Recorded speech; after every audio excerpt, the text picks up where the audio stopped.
Hello? Is someone there? She believed she was only finishing another shift. Leave me alone. I will, after you can breathe normally. I have everything under control. People in control do not have to say it. They do not miss him. They are waiting for my signature. Grief can make a crowded room feel empty. How could you understand? Why are you still here? Because no one should be alone at the worst moment of their life. She did not know his name, his fortune, or the... Leo is sicker than he's told you. I'm afraid of everything you haven't told me. Love does not always make you feel strong. They are moving against you now. Give me 1 hour. You left. He did not know her full name. She did not know his. Maybe this is all I was meant to keep. How am I supposed to protect another life? Before she could understand the new life beginning, the life she had spent years protecting began running out of time. Where did you get that? I found it while cleaning. Then give it to security. The chairman has arrived.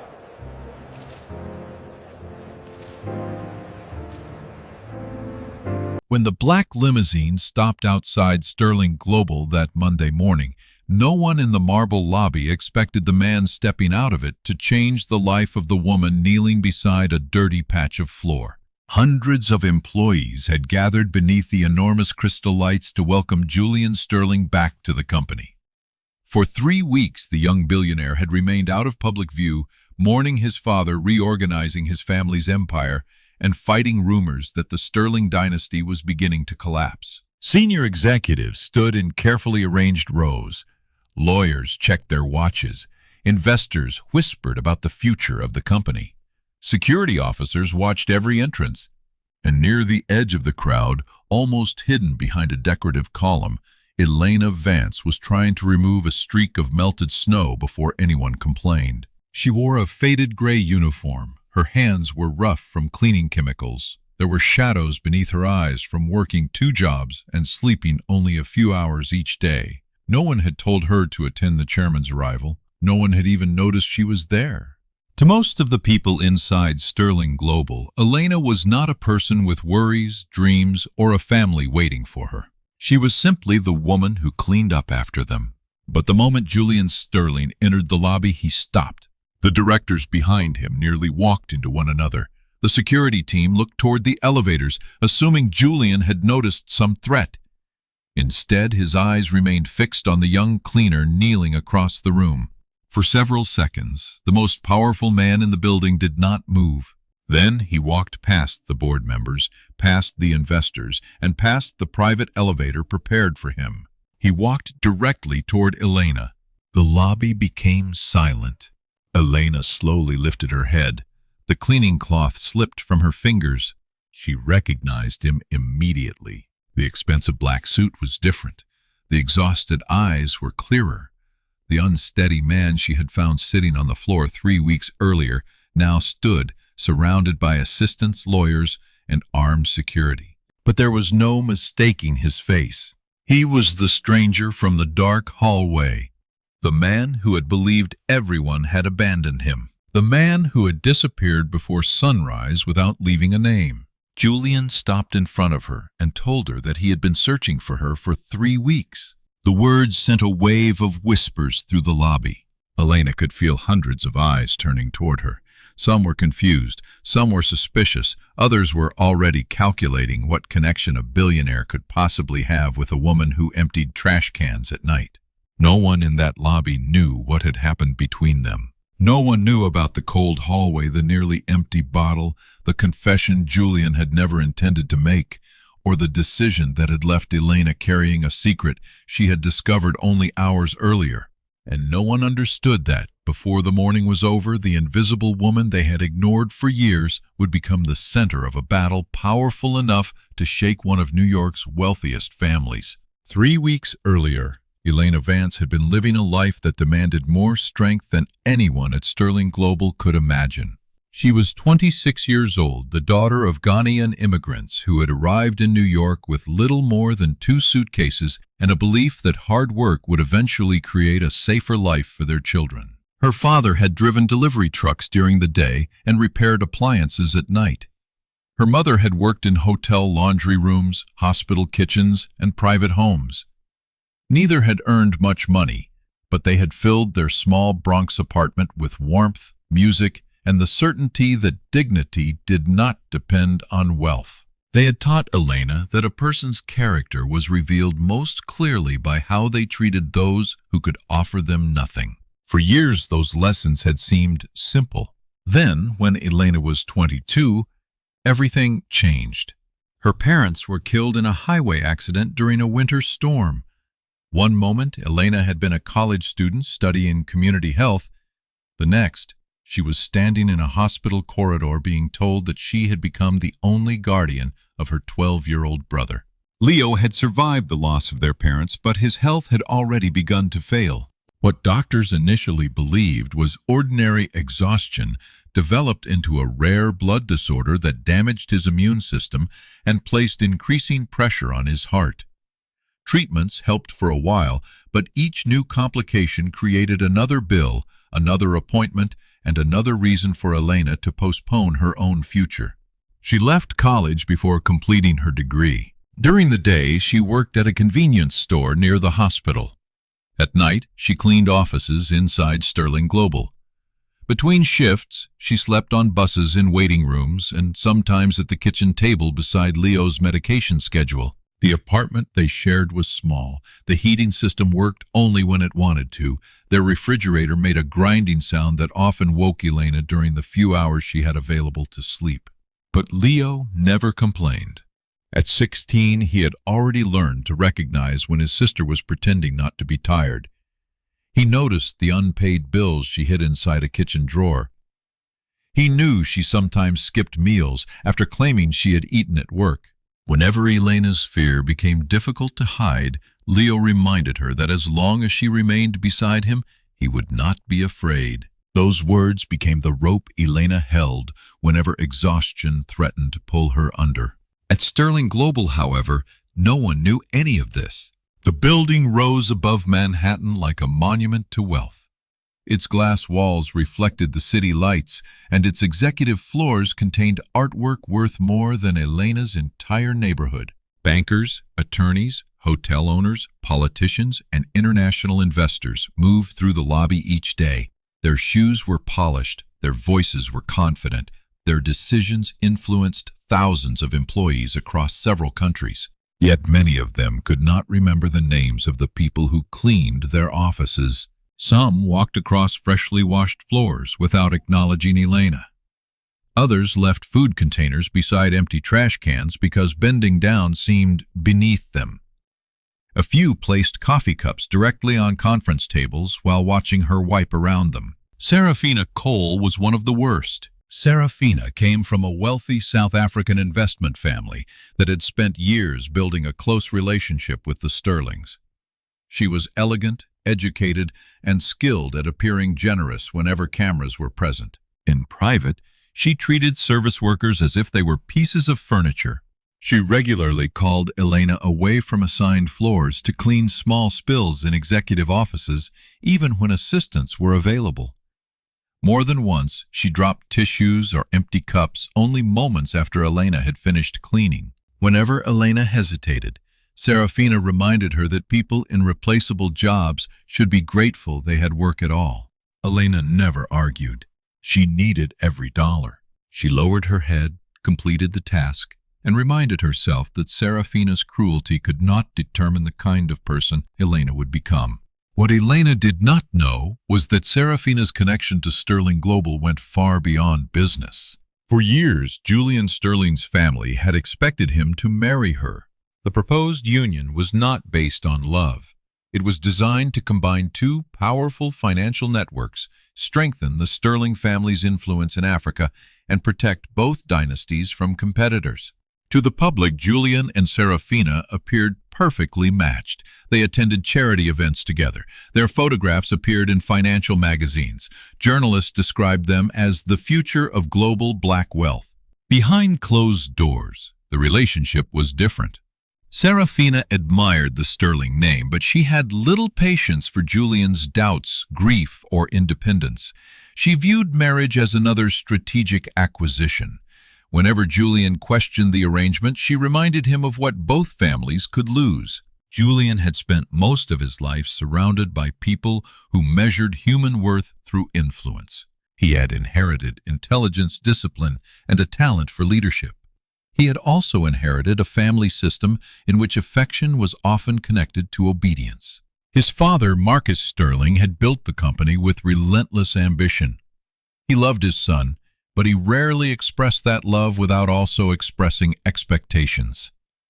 Julian was expected to preserve the empire, protect the family name, and never allow the public to see uncertainty. By the time Julian was 35, he could negotiate billion-dollar agreements without hesitation. Yet, he struggled to identify a single person he could call without wondering what they wanted from him. Then his father died. Marcus Sterling suffered a sudden heart attack after months of private conflict over a proposed merger with the Cole family's investment network. The merger would have given the Coles significant influence over Sterling banks and real estate holdings. Marcus had initially supported it, but shortly before his death, he began asking questions about irregular transactions and hidden offshore accounts. Julian knew only part of the story. He knew his father had delayed signing the final agreement. He knew Serafina and her father had become increasingly impatient. He also knew several Sterling board members were pressuring him to approve the merger immediately after the funeral. What he did not know was whom he could trust. On the night Elena found him, Julian had spent 14 hours in meetings with attorneys, relatives, investors, and advisors. Every person claimed to care about his grief. Every conversation eventually returned to money. His uncles wanted control of regional divisions. Board members wanted reassurance about the stock price. Serafina wanted him to announce their engagement and sign the merger before questions about his father's death could destabilize the deal. By midnight, Julian felt less like a grieving son and more like a signature everyone was trying to capture. He dismissed his security team and remained alone on the executive floor. For the first time in years, he stopped performing strength. He loosened his tie, opened a bottle from his father's private office, and tried to silence the pressure inside his mind. By 2 a.m, snow was falling heavily beyond the glass walls. The offices were dark. The city below looked distant and unreal. Julian sat at the end of a hallway where no cameras had been installed because his father had once insisted that every powerful man needed at least one place where he was not being watched. That was where Elena heard something fall. She had been cleaning a nearby conference room when the sound echoed through the corridor. At first she assumed someone had left a window unsecured, or that a piece of equipment had fallen from a cart. She followed the sound and found Julian sitting against the wall. His jacket was wrinkled. A bottle rested beside him. One of his cufflinks was missing, and his breathing was uneven. Elena did not recognize him. Night cleaners rarely attended corporate meetings, and Julian had spent much of the previous year traveling between international offices.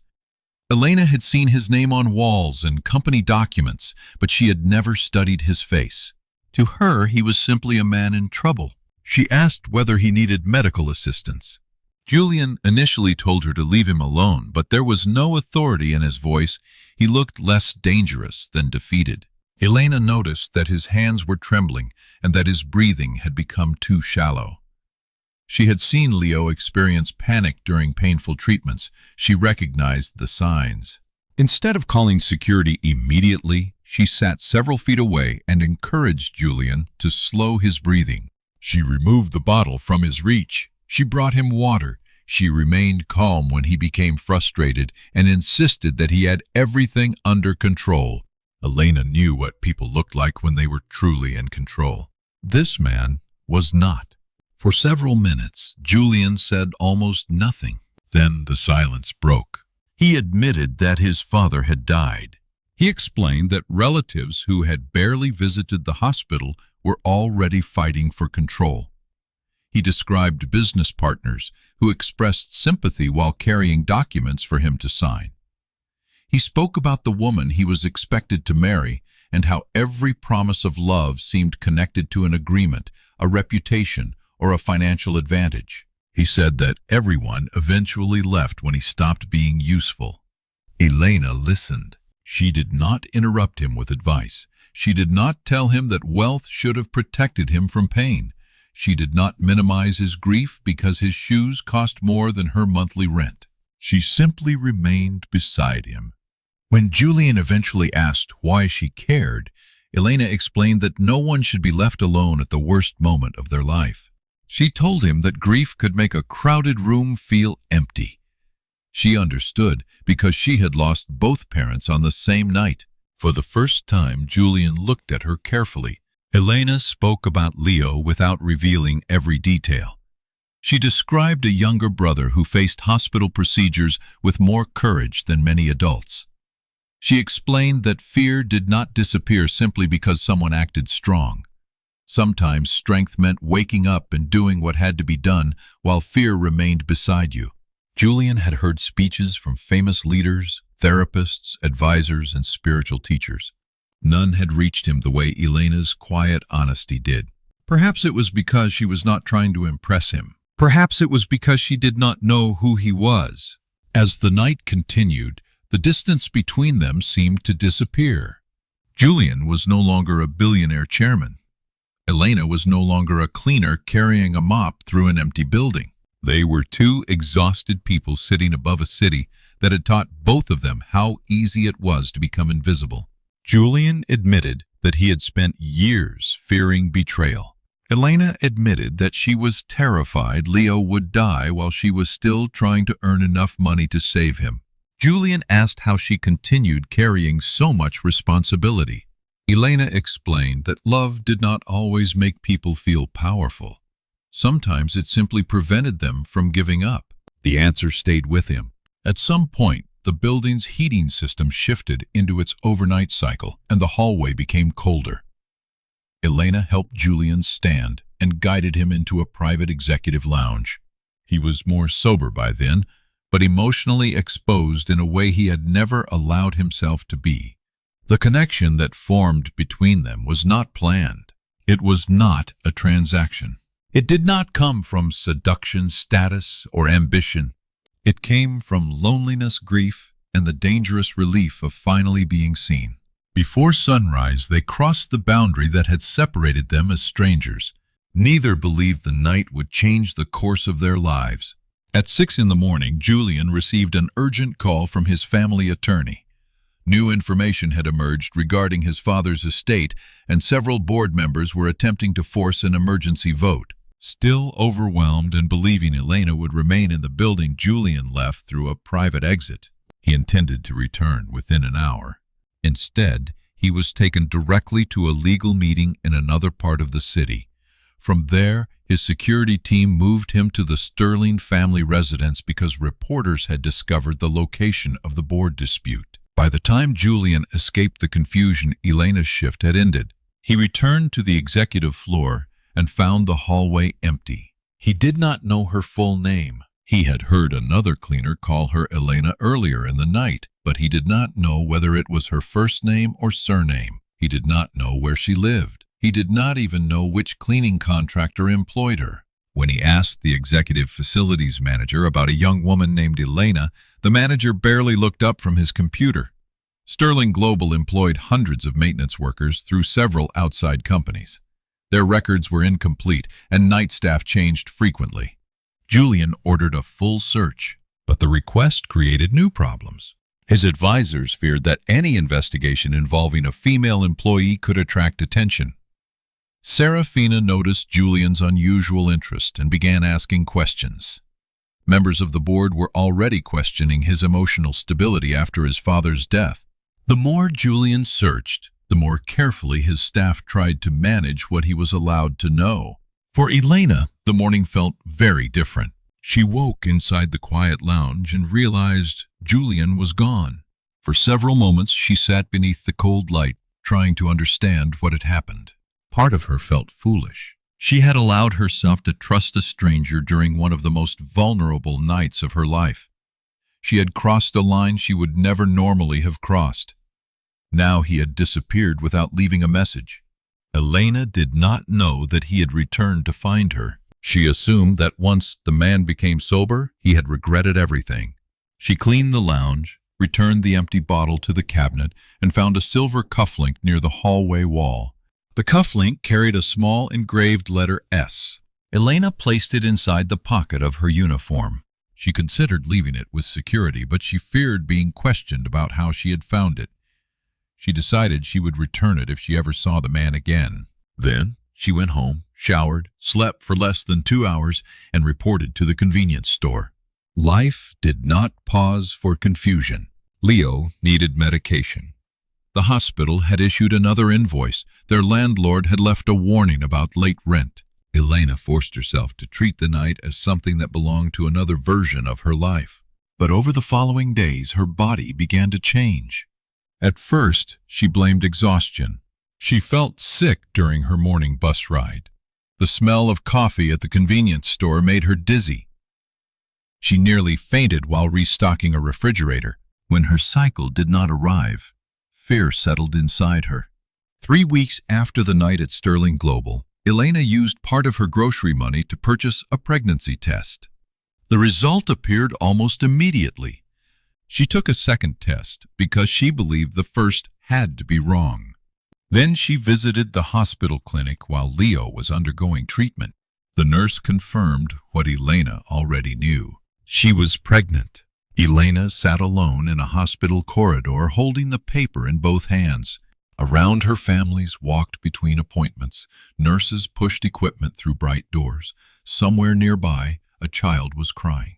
Elena pressed one hand against her stomach, although there was nothing to feel yet.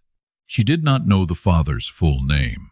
She did not know where to find him. She did not know how she could support another life when she was already failing to keep up with Leo's medical costs. The timing felt impossible. Yet beneath the fear, Elena also felt a quiet awareness that the child was innocent. Whatever happened next, she could not treat the pregnancy as a punishment. Before she had time to process the news, Leo's physician asked her to enter a consultation room. His latest tests showed that the treatments were no longer working well enough. He needed to be transferred to a specialized medical center with access to an experimental therapy. The treatment offered hope. It also required financial guarantees that Elena did not have. Insurance would cover only a portion. The remaining amount was greater than everything Elena had earned in several years. The physician spoke gently, but Elena understood the truth. Without the transfer, Leo's condition could become irreversible. She left the hospital carrying 2 pieces of paper. One told her that a new life had begun. The other told her that the life she had spent years protecting was running out of time. That night, Elena returned to Sterling Global. She moved through the building like a shadow. She cleaned glass tables while executives discussed mergers. She emptied bins filled with catered food worth more than her weekly grocery budget. She wiped fingerprints from elevator walls while trying not to imagine Leo's empty hospital bed. Serafina arrived shortly before midnight after attending a private strategy meeting. She found Elena cleaning outside a conference room and complained about a coffee stain several floors below. The stain was not part of Elena's assigned area, but Serafina demanded that she clean it immediately. Elena was too tired to respond quickly. Serafina studied her face and asked whether she was sick. For one dangerous second, Elena thought the concern might be genuine. Then Serafina warned her not to bring personal problems into a professional environment.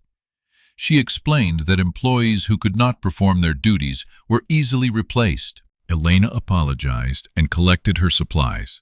As she bent to lift the bucket, the silver cufflink fell from her pocket. Serafina saw it. Her expression changed for only a moment, but Elena noticed. Serafina asked where it had come from. Elena said she had found it while cleaning. Serafina immediately recognized the Sterling family emblem. She knew the cufflinks had belonged to Julian's father and that Julian had begun wearing them after the funeral. Suspicion entered her mind. She asked which floor Elena had been cleaning when she found it. Elena sensed danger and claimed she could not remember. Serafina smiled, but the warmth had disappeared from her eyes. She told Elena to hand the cufflink to security. Elena agreed, then quietly placed it back in her pocket after Serafina walked away. That small act became the first clue in a campaign designed to destroy her. By the next morning, Serafina had accessed staff schedules and security logs. She discovered that Elena had been assigned to the executive floor on the night Julian disappeared from his security detail. She also learned that Julian had spent 3 weeks asking facilities managers to locate a cleaner named Elena. The truth became obvious. Julian's mysterious search was connected to the young woman Serafina had treated with contempt for months. Serafina did not know exactly what had happened, but she understood that Elena represented something more dangerous than a romantic rival. Elena had met Julian without knowing his identity.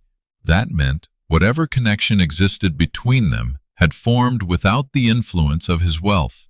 Serafina could compete with beauty, status, connections, and strategy. She could not compete with sincerity. So she decided to make Elena look insincere before Julian could find her. Serafina contacted a public relations consultant who had secretly managed several aggressive campaigns for the Cole family. She instructed him to investigate Elena's finances, family history, employment records, and hospital visits. Within hours, strangers knew about Leo's illness, Elena's unpaid debts, and the community college program she had abandoned. To Serafina, these were not signs of sacrifice. They were weapons. Meanwhile, Julian continued fighting the board. He discovered that several directors connected to the Cole family were attempting to approve the merger before an independent audit could examine his father's concerns. Among Marcus Sterling's private documents, Julian found references to missing reports, altered valuations, and payments routed through shell companies. There was also a handwritten note mentioning that the truth was hidden where powerful men never looked. Julian could not understand what his father had meant. He believed the note referred to an offshore archive or confidential account. He did not yet realize that Marcus had placed copies of critical documents in the one part of the building executives ignored completely, a maintenance storage area accessible only to night cleaners. Marcus Sterling had grown up poor. Before building an empire, he had stocked warehouses and cleaned offices alongside his wife Evelyn. He understood that wealthy people often spoke freely in front of workers they considered invisible. Shortly before his death, Marcus had begun to suspect that his office was being monitored. He moved evidence into an old locked cabinet on the service level, intending to retrieve it after confronting the board. Only one person had recently noticed that cabinet: Elena. Several nights earlier, she had found that its lock was damaged. She reported it to a supervisor, but he dismissed her and said the cabinet contained outdated cleaning records. Elena had accepted the explanation. Now, as Julian searched financial archives and Elena struggled to save Leo, the evidence capable of destroying Serafina's plan remained hidden behind bottles of floor polish and unused uniforms. The morning Julian returned to Sterling Global, Elena almost did not go to work. She had spent the night beside Leo after his fever rose unexpectedly. Her supervisor warned that another absence would cost her the job. So Elena reported for the early cleaning shift, wearing the same shoes she had worn for nearly 2 years. She told herself that she would finish the shift, speak to the hospital's financial office, and then decide what to do about the pregnancy. She had no idea the company chairman would arrive that morning. When the employees gathered in the lobby, Elena stayed near the edge. She had seen the name Julian Sterling every day, but had never connected it to the stranger from the hallway. Then the limousine arrived. The doors opened, and the man she believed had abandoned her walked directly toward her. After Julian announced that he had been searching for her, the lobby remained silent long enough for Elena to hear the water dripping from her cleaning cloth. Serafina stood among the executives, her face tightened. She attempted to turn the moment into a joke, expressing disbelief that the chairman of Sterling Global would personally know a cleaner. Julian looked at her with a coldness that shocked the people nearby. He warned Serafina to remember her own position before questioning Elena's. For years, Serafina had used that kind of language against employees beneath her. Now it was directed at her. Julian asked Elena to accompany him to his private office. Elena hesitated. Every instinct told her that walking beside him would intensify the attention already surrounding them. But she also knew she could not avoid the truth forever. Inside the elevator, Julian apologized for disappearing. He explained the emergency meeting, the search, and the difficulty of locating her through an outsourced cleaning company. Elena listened without speaking. Part of her felt relieved. Another part had become too overwhelmed to trust relief. When they entered Julian's office, the city stretched across the windows behind him. Elena remained near the door, still holding the folded medical papers inside her uniform pocket. Julian thanked her for staying with him that night. He admitted that she might have saved his life. He had been more intoxicated and emotionally unstable than she realized. Security footage later showed that before Elena found him, he had opened a restricted rooftop door during the snowstorm. Whether he intended to harm himself or simply wanted air, even Julian could not say with certainty. Elena had guided him away from the cold and remained until the most dangerous moment passed. Julian told her that no one had spoken to him with such honesty in years. Elena wanted to believe him, but Leo's condition and the pregnancy left no space for a simple reunion. She removed the hospital paper from her pocket and told Julian the truth. She explained that she was pregnant. Then, before he could respond, she made it clear that she was not asking for money, marriage, employment, or access to his family. She believed he had a right to know. She would accept responsibility for her own decision and continue caring for the child regardless of what he chose. Julian was speechless. He had entered negotiations with governments and watched executives collapse under financial pressure. He had faced accusations, threats, and family betrayals. Nothing had prepared him for a woman with almost nothing refusing to ask him for anything. Elena's hands were shaking, but her voice remained steady. Julian noticed a second paper inside her pocket and asked whether she was ill. Elena tried to hide it. When he insisted, she explained Leo's condition and the required transfer. Julian immediately offered to help. Elena refused. She did not want anyone to believe she had used the pregnancy to gain access to his money. She had spent years protecting her dignity in rooms where people assumed poverty meant desperation could be purchased. Julian told her that helping Leo was not payment. He explained that on the night they met, Elena had treated him as a human being when she believed he could offer her nothing. He wanted the opportunity to do the same. Elena still resisted. So Julian asked for permission to speak directly with Leo's medical team. He promised that no decision would be made without her agreement. Eventually, Elena accepted. Within hours, Sterling family physicians reviewed Leo's records. They confirmed that the specialized treatment was medically appropriate and urgently needed.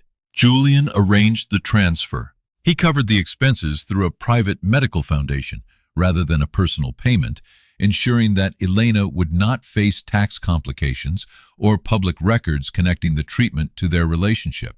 By evening, Leo had been moved to one of the best treatment centers in New York. Elena sat beside his bed as advanced equipment monitored his condition. For the first time in months, a physician spoke about recovery without immediately mentioning financial limitations. Elena should have felt only relief. Instead, she felt watched.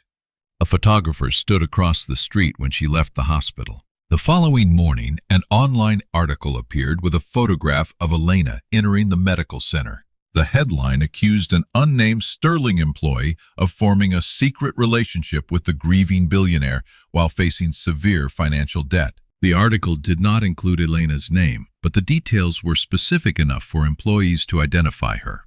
By afternoon, a second article appeared. This one described her pregnancy as an alleged billionaire trap.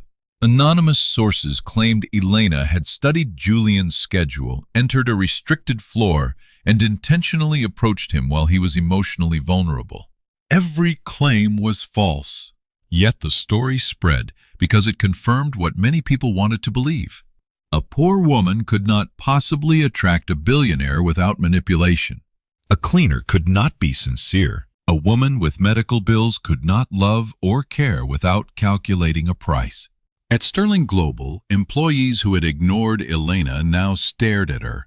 Some whispered that she had been smarter than they realized. Others joked that cleaning executive floors was apparently a better career strategy than earning a business degree. Her supervisor warned her that the attention was damaging the reputation of the facilities department. Serafina remained publicly silent. Privately, she encouraged the campaign. She supplied photographs, financial details, and selected security records to the consultant. The records showed Elena entering the executive hallway, but did not show Julian's condition because the camera-free section had been created for privacy. Without the full context, the images looked suspicious. Julian issued a statement confirming that Elena had never demanded money or privileges. The statement only increased public interest. Reporters gathered outside Elena's apartment. Neighbors were offered money for information.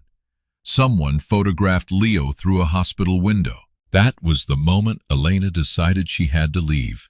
She believed her presence was harming Julian, distracting the company, and placing Leo under unbearable pressure. She prepared a resignation letter and began searching for work outside New York. When Julian discovered her plan, he went to the hospital. He did not arrive with cameras or a public relations team. He sat beside Elena in an empty waiting area and told her that disappearing would not protect either of them. It would teach the people attacking her that cruelty worked. Elena explained that she had spent her entire life surviving by avoiding powerful enemies. Julian understood, but he also told her that survival did not always mean retreating. Sometimes it meant refusing to allow someone else's lie to become the official story of your life. He did not ask Elena to marry him. He did not declare that they were suddenly in love. He asked for time. He wanted to support the pregnancy, learn who she truly was, and show her who he was when he was not broken on a hallway floor. Elena agreed carefully. Over the following weeks, their connection developed in quiet places. Julian visited Leo without announcing his presence. He learned which foods Elena could tolerate during morning sickness. He arranged transportation to medical appointments, but respected her refusal to move into a Sterling property. Elena saw the loneliness behind Julian's wealth. She watched him receive calls from relatives who treated every conversation like a negotiation. She noticed how often he questioned acts of kindness as if he expected a hidden invoice to appear later. Julian saw that Elena's strength was not effortless. She sometimes cried in hospital stairwells before returning to Leo's room with a smile. She worried constantly about becoming dependent on Julian. She continued working because she wanted her child to know that dignity was built through choices, not inherited through a surname. Their trust grew slowly. So did Serafina's anger. The merger was collapsing. Julian had ordered an independent audit. Several directors were beginning to distance themselves from the Cole family, and despite weeks of negative media coverage, Julian's respect for Elena appeared stronger. Serafina decided that humiliation was no longer enough. She needed evidence that would make Julian doubt Elena. Through the public relations consultant, she arranged for money to be deposited into an account opened under Elena's name. The account was linked to a small company supposedly created to sell confidential information about Sterling Global. Forged emails suggested that Elena had promised details about Julian's private condition on the night they met. The plan was precise. Once the documents reached the board, Elena would appear to be both a manipulator and a corporate spy. Serafina expected Julian to react like every suspicious man raised in a world of betrayal. She expected him to abandon Elena before investigating carefully. For a moment, it almost worked. The documents were delivered during an emergency board meeting. Several directors demanded that Elena be removed from all Sterling properties. They warned Julian that his personal feelings were placing the company at risk. Julian studied the emails. They contained details only Elena could have known, including the missing cufflink and the bottle in the hallway. For the first time, doubt entered his face. Elena was summoned to the building. When Julian showed her the documents, she felt as if the floor had disappeared beneath her. She denied creating the account. She denied contacting journalists. She denied selling information. But she could not explain how the documents contained private details. Then she remembered Serafina seeing the cufflink. Elena removed it from a small envelope inside her bag and placed it on the table. She explained that Serafina had questioned her about it before the first article appeared. The board members reacted with disbelief. Serafina calmly denied the accusation. She claimed Elena was inventing a story to redirect suspicion. Then Serafina made a mistake. She referred to the cufflink as one of Marcus Sterling's memorial pair. Elena had never said it belonged to Marcus. She had only said that she found it, Julian noticed. So did Evelyn Sterling. Evelyn had entered the boardroom without announcement. At 78, Julian's grandmother still carried the presence of someone who had built her life without permission from anyone. Decades earlier, she and her husband had opened a small neighborhood store. She handled the accounts at night while raising children in an apartment above the business. She had watched wealth change the people around her. She had also learned that arrogance often revealed itself through details. Evelyn asked Serafina how she knew which cufflink Elena possessed. Serafina attempted to explain that she had seen it in the hallway, but the board record showed that Serafina had described the exact engraving to the public relations consultant before Elena's identity became public. Julian ordered security to seize the consultant's company devices. Serafina protested, but Sterling attorneys had already obtained authorization through the corporate investigation. Within 2 days, technicians recovered deleted messages connecting Serafina to the media campaign. They found payment records, instructions to photograph Leo, and drafts of the forged emails. They also discovered references to the Cole family's offshore accounts. The investigation expanded, yet the most important evidence remained missing. The recovered messages suggested that Marcus Sterling had discovered irregular financial transfers shortly before his death. They mentioned documents he had hidden somewhere inside the building. Julian remembered his father's note about truth being hidden where powerful men never looked. He asked Elena whether she had ever noticed unusual objects, locked spaces, or abandoned files in service areas. Elena thought about the damaged cabinet. She led Julian, Evelyn, and the investigators to the maintenance level. The facilities supervisor insisted the cabinet contained nothing important. He claimed it had not been opened in years. But when the lock was removed, they found several sealed envelopes behind old cleaning records. Inside were transaction ledgers, internal Cole family communications, and a recorded statement from Marcus Sterling. Marcus explained that he had uncovered a scheme to inflate property valuations and move investor funds through shell companies controlled by Serafina's father. He also revealed that several Sterling directors had accepted payments to force the merger. Marcus had intended to expose them. Before he could do so, his health failed. There was no evidence that the Coles had caused his death, but there was overwhelming proof that they had exploited it. The truth had been sitting inside Sterling Global for weeks. Executives had walked above it every day. Lawyers had searched digital archives. Investigators had examined private offices. No one had considered the maintenance level because no one with power believed anything valuable could exist in a place used by cleaners. Elena's memory unlocked the case, but Serafina still believed she could control the public story. The Sterling Global Charity Gala was scheduled for the following week. It would be attended by investors, journalists, political leaders, and representatives from major international organizations. Serafina expected the event to be canceled. Instead, Julian announced that it would continue. He also named Elena as an honored guest. During Leo's treatment, Elena had proposed creating a medical fund for working families who earned too much to qualify for certain public programs but too little to survive a serious health crisis. She understood those families because she had been one of them. Julian presented the idea to the Sterling Foundation, and Evelyn immediately supported it. The gala would introduce the new program. Elena did not want to attend.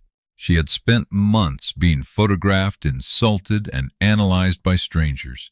Entering a ballroom filled with the same class of people who had dismissed her seemed unbearable. Evelyn visited her personally. She told Elena that there was a difference between seeking approval and refusing to hide.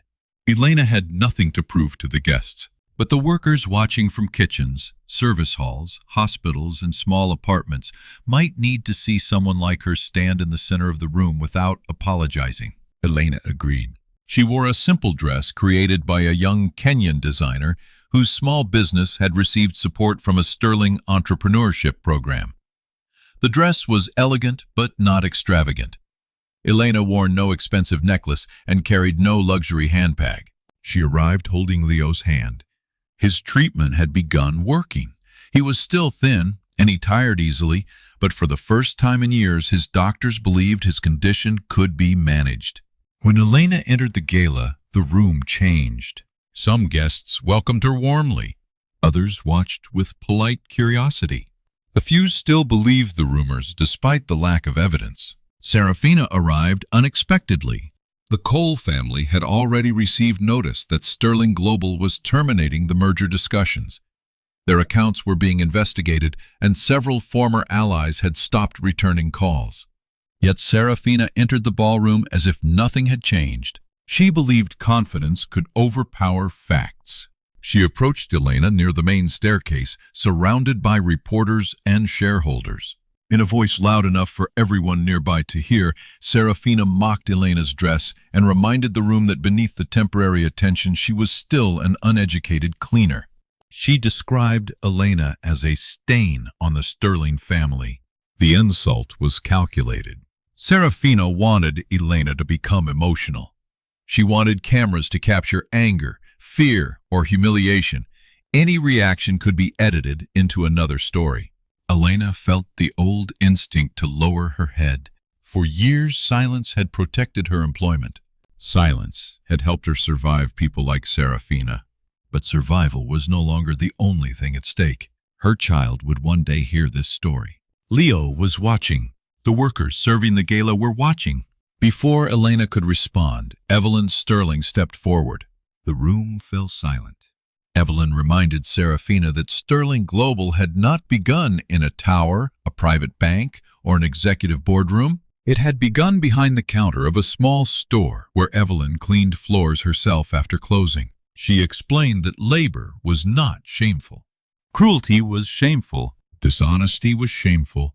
Using wealth to humiliate someone who could not defend themselves was shameful.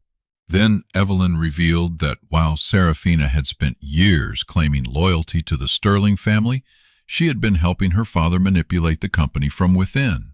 Elena, in contrast, had protected Julian before knowing his name, saved Leo without surrendering her dignity, and helped locate the evidence Marcus Sterling had died trying to preserve. Evelyn took Elena's hand. She told the room that Elena possessed something no fortune could purchase and no family name could guarantee: integrity. Several guests began to applaud. The applause spread through the ballroom. Serafina's expression finally broke. She accused the Sterlings of sacrificing her to protect Julian's scandal. She claimed Elena had manipulated an old woman and a grieving man. Julian stepped forward. For months, Serafina had relied on his fear of public embarrassment. That fear was gone. Julian announced that Sterling Global had terminated every pending agreement with the Cole family. He confirmed that evidence of financial manipulation, media harassment, forged documents, and unauthorized surveillance had been delivered to regulators and law enforcement. Several board members connected to the scheme had already been suspended. The public relations consultant had agreed to cooperate. Serafina looked toward her father's associates for support. None moved. The same people who had laughed when she humiliated workers now avoided her eyes. Her power had never come from loyalty. It had come from the belief that the Cole family could protect everyone who obeyed them. Now that protection was disappearing. Serafina discovered how quickly people abandoned someone whose value depended entirely on influence. Security escorted her from the gala through the service entrance. It was the same entrance she had once insisted was appropriate for employees she considered beneath her. Outside reporters surrounded her. The cameras she had used to shame Elena now documented her own downfall. The consequences continued for months. Financial regulators froze several Cole-controlled accounts. Investors filed lawsuits. Serafina's father resigned from multiple boards and faced criminal investigation for fraud and market manipulation. The consultant who created the false campaign admitted that Serafina had personally ordered the surveillance of Leo and the creation of the fraudulent account in Elena's name. Serafina avoided prison initially while the broader case continued, but her reputation collapsed. Charities removed her from their boards. Business partners ended contracts. Invitations disappeared. For the first time in her life, her surname could not command admiration. Julian refused to celebrate her suffering, but he also refused to rescue her from consequences she had deliberately created. Poetic justice did not come from public humiliation alone. It came from Serafina, being judged by the same standard she had used against everyone else. She had believed people without status were disposable. When her status vanished, she learned how little genuine loyalty she had built. Inside Sterling Global, change began slowly. Julian ordered the company to end several exploitative outsourcing contracts.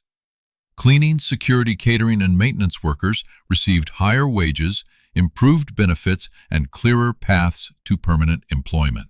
Executives were required to attend workplace dignity training, but Julian understood that training alone could not repair a culture. So he changed how leadership performance was measured. Managers who mistreated support staff lost bonuses and promotions. Employees at every level gained access to confidential reporting systems. Service workers were invited to operational meetings because they often noticed problems executives missed.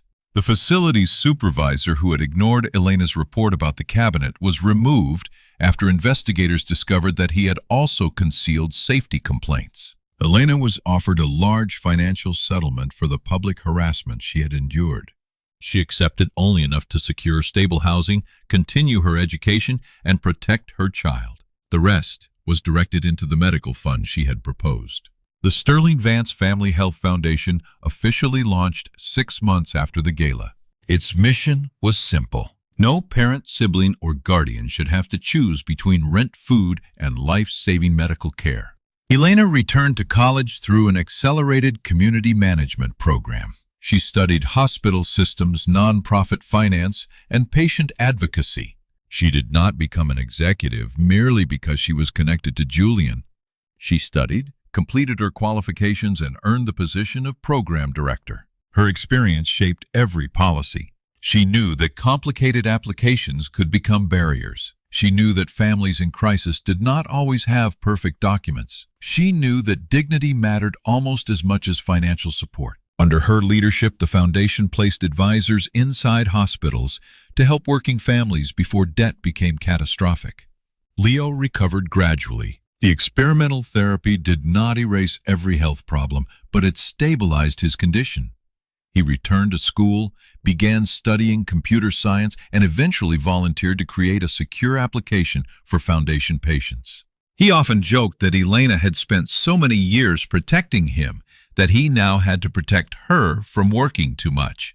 The baby continued developing safely. Julian attended appointments whenever Elena allowed him to. At first, he entered through private hospital doors to avoid attention. Later, Elena asked him to stop hiding. Their child had not been created as part of a public relations plan, and they would not behave as though the pregnancy were something shameful. Julian learned to sit in ordinary waiting rooms. He learned that people sometimes stared and that the world did not end. He learned how to assemble nursery furniture badly, how to purchase groceries without an assistant, and how to recognize the moment Elena was pretending she did not need rest. Elena learned that accepting support was not the same as surrendering independence. She allowed Julian to care for her without allowing his wealth to make every decision. The relationship remained imperfect. Julian sometimes tried to solve emotional problems with resources. Elena sometimes withdrew when she feared becoming dependent, but they learned to speak honestly. Julian told her when suspicion returned. Elena told him when pride was becoming isolation. Neither asked the other to forget where they came from. When their daughter was born, they named her Amara, a name associated with grace. Evelyn held the baby and cried without attempting to hide it. Leo sat beside Elena's hospital bed, healthier than he had been in years. Julian looked at the family surrounding him and understood something his father had tried to teach him too late. An empire could protect wealth. It could not create belonging. Belonging had to be built through truth, sacrifice, forgiveness, and the daily decision to see other people clearly.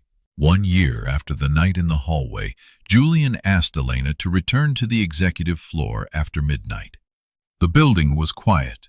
Snow was falling beyond the windows, just as it had on the night they met. Elena entered the hallway and saw no reporters, photographers, board members, or security team. Julian stood near the same wall where she had found him. He reminded her that she had seen him when the rest of the world saw only his money, his surname, and his usefulness. He admitted that he could never repay what she had given him that night, but he wanted to spend the rest of his life making sure she was never invisible again. Then he asked her to marry him. There was no audience. There was no press release. The ring was beautiful but simple, designed around the silver from the cufflink Elena had kept. Julian had preserved the small engraved S, not as a symbol of the sterling fortune, but as a reminder of the night their lives changed. Elena did not answer immediately. She looked down the hallway and remembered the frightened woman she had been. She remembered believing the stranger had abandoned her. She remembered the pregnancy test, Leo's medical papers, the photographers outside her apartment, and the ballroom where Serafina had tried to reduce her entire life to a uniform. Then Elena looked at Julian. She no longer saw the broken man from the hallway. She saw someone who had chosen to confront his fear of betrayal rather than use it as an excuse to hurt others. She saw a father who loved their daughter. She saw a brother to Leo, a grandson who respected Evelyn, and a leader willing to change the system that had once made Elena invisible. She accepted. Their wedding took place several months later. It was not the massive society event business magazines expected. Elena and Julian invited family, close friends, hospital staff, foundation workers, and many of the cleaners, guards, drivers, and assistants who had been excluded from Sterling family events for decades. The ceremony honored both their histories. Ghanaian and Nigerian traditions were woven together. Music filled the room. Leo walked Elena forward, carrying the memory of the parents who should have been there. Evelyn sat in the front row holding Amara. Julian did not promise Elena a life without hardship. Elena did not promise to heal every wound he carried. They promised to remain honest, to protect each other's dignity, and to never allow wealth or fear to make them forget the humanity of the people around them. Years later, new employees at Sterling Global would hear pieces of the story. Some would hear that the chairman had fallen in love with a cleaner. Others would hear that a missing cufflink exposed a financial conspiracy. Some would focus on the billionaire, the pregnancy, the scandal, or the dramatic confrontation at the gala. But the people who truly understood the story knew it had never been about a poor woman being rescued by a rich man. Elena had been rescuing people long before Julian learned her name. She rescued Leo every time she worked through exhaustion to keep his treatment going. She rescued Julian when she chose compassion over indifference in an empty hallway. She protected her unborn child when fear could have convinced her that the future was impossible. She protected the truth when powerful people tried to transform her poverty into evidence of dishonesty. Julian's wealth helped save Leo's life. But Elena's character helped save Julian from becoming the kind of man who owned everything and trusted no one. Together, they changed the meaning of the Sterling legacy. The company continued to grow, but its success was no longer measured only in towers, hotels, and investment accounts. It was measured in families who remained in their homes during medical emergencies. It was measured in employees who received respect before they earned powerful titles. It was measured in managers learning the names of the people who cleaned their offices. Near the entrance of Sterling Global, the company installed a small bronze plaque. It did not mention Elena's marriage to Julian. It did not describe her as the wife of a billionaire. Instead, it carried a message chosen by Elena herself. It reminded everyone entering the building that dignity belongs to every person, including those whose work is noticed only when it is left undone. Many executives walked past that plaque each morning. Some read it, some did not. But the culture of the building had changed. People began greeting cleaners by name. Employees stopped leaving cups on freshly cleaned floors. Senior leaders visited the service levels and listened to the workers who understood the building better than anyone else. The changes were not perfect. No institution changes overnight. But every transformation begins when someone refuses to accept that cruelty is normal. For Elena, the most meaningful moment came years later, when a young hospital worker approached her after a foundation event. The woman explained that her mother had become seriously ill. She had been working 2 jobs and considering leaving school because the medical bills were impossible. The Sterling Vance Foundation had paid for treatment and helped her family remain in their apartment. Because of that support, the woman had completed her nursing degree. She told Elena that someone had finally seen her before she disappeared beneath the weight of responsibility. Elena understood those words. She had once moved through polished hallways while powerful people looked directly through her. She had believed invisibility was something she had to endure until life became easier. But her worth had never depended on whether those people recognized it. She had possessed courage while they ignored her. She had possessed integrity while they mocked her. She had possessed a heart capable of changing an empire while they believed she was only cleaning its floors. That is the truth at the center of Elena's story. A person does not become valuable when a billionaire notices them. They were valuable before the recognition came. The world may celebrate wealth, appearance, education, and status, but character often lives in quieter places. It lives in the exhausted sister sitting beside a hospital bed. It lives in the worker who performs an honest job even when no one says thank you. It lives in the person who sees suffering and chooses not to walk away. Julian had possessed power long before meeting Elena. What he lacked was someone willing to see the frightened human being beneath it. Elena had very little material power, yet on the night that mattered most, she was the only person strong enough to remain. Serafina believed power meant forcing others to know their place. Elena proved that real power meant refusing to lose kindness even when the world repeatedly punished you for having a soft heart. In the end, Serafina's downfall did not happen because Elena became more ruthless than she was. It happened because Elena remained honest long enough for dishonesty to expose itself. Julian did not choose Elena because she looked perfect in a ballroom. He chose her because she had shown compassion in a hallway where no cameras were watching. Evelyn did not respect Elena because she carried the Sterling name. She respected her because Elena had protected the values the Sterling family claimed to represent, but had nearly forgotten. And Elena did not transform her life by pretending her pain had never happened. She used that pain to build something that prevented other families from suffering alone. Sometimes the world teaches us to overlook the people performing the hardest work. We notice the executive presenting the results, but not the worker who prepared the room. We praise the wealthy donor, but not the sister who has sacrificed years caring for someone she loves. We admire polished success while ignoring the courage required to survive without applause. Elena's story asks us to look again. The person cleaning an office may be supporting an entire family.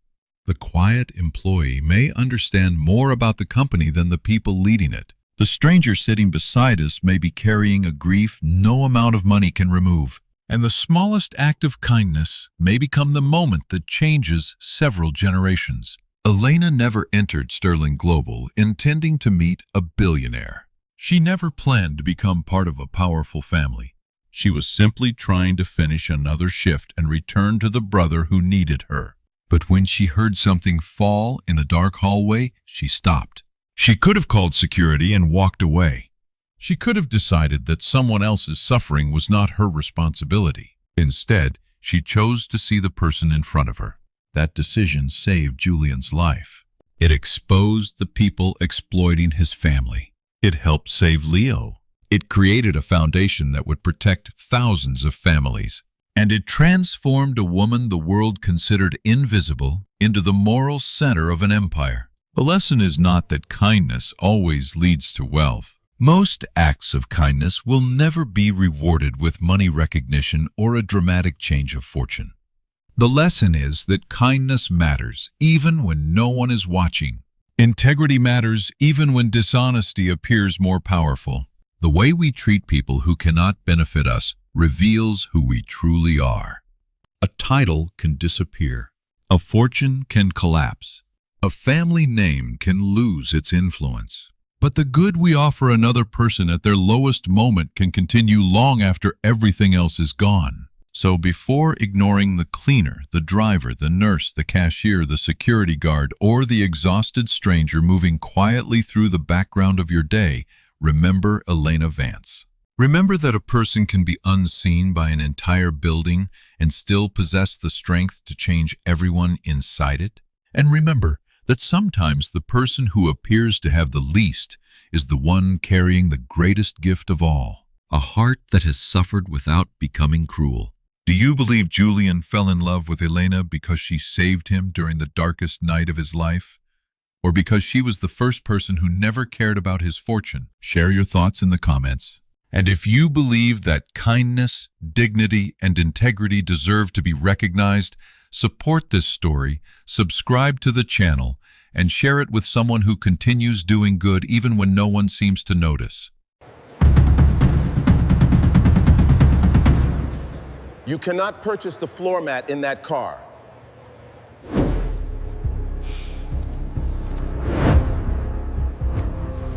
Then I do not belong here. You are quitting over him? No, I am refusing to lose myself.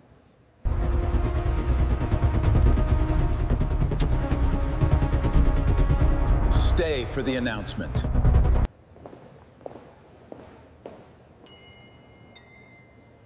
Good morning, Ruth. Mr. Brooks.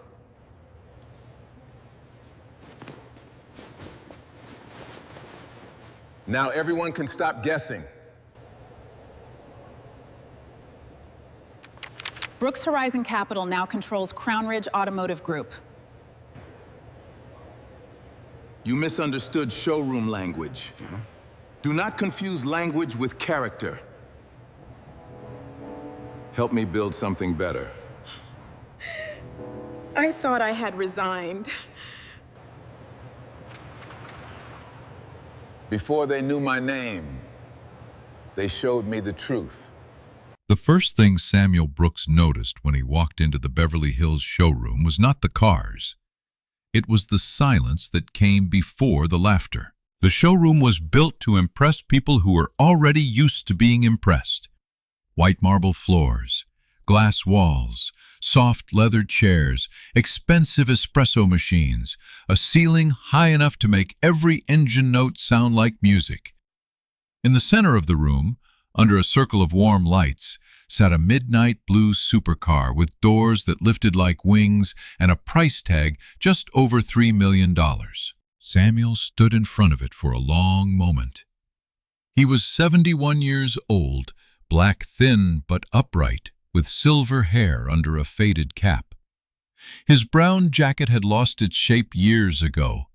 One shoe had a split near the sole. In his left hand, he carried an old canvas bag with a stain near the handle.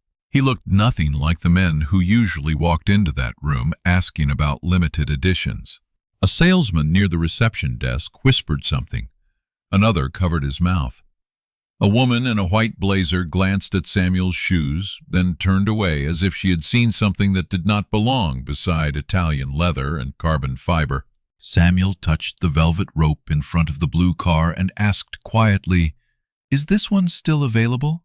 I would like to buy it today." For half a second, nobody moved.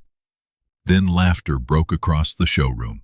It was not loud enough to be called cruel by someone who wanted to deny it later. It was worse than that.